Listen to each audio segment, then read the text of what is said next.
看影片之前提醒你，热点网站有更多内容哦。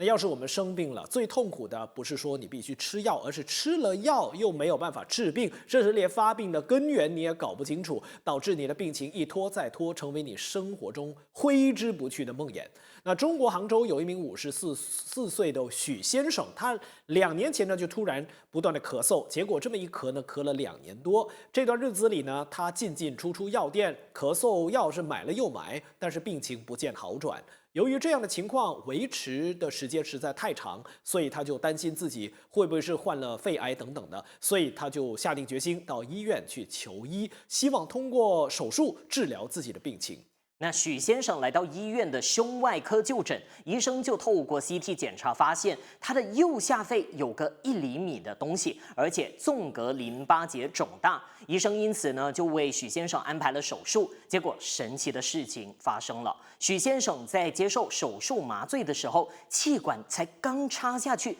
就有一个黑红色的异物被抽吸了上来，而这个所谓的异物也让医生大吃一惊。原来让许先生咳了2年多的罪魁祸首，竟然是他，一个红色的辣椒干，是一种用来炮制火锅汤底的食材。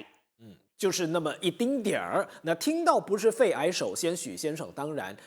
大大的松了一口气，然后他就回想怎么会是辣椒干？2年前原来他曾经吃火锅的时候呢，有过一次剧烈咳嗽的经历。但是哪怕你咳嗽，你的辣椒干怎么咳着咳嗽跑到肺里头去呢？有一个医生就分析了，许先生可能是吃火锅的时候呢，不小心呛到咳嗽，然后辣椒干从气道跑到肺里，同时也因为这个异物的刺激，让他的右下肺基底段出现了反应性增生，然后辣椒干就躲在那个增生的肉芽组织的下方，就这样被包或者被埋起来。那一般的检查手法呢是很难发现的，而这才让医生对于患者身上吸出辣椒干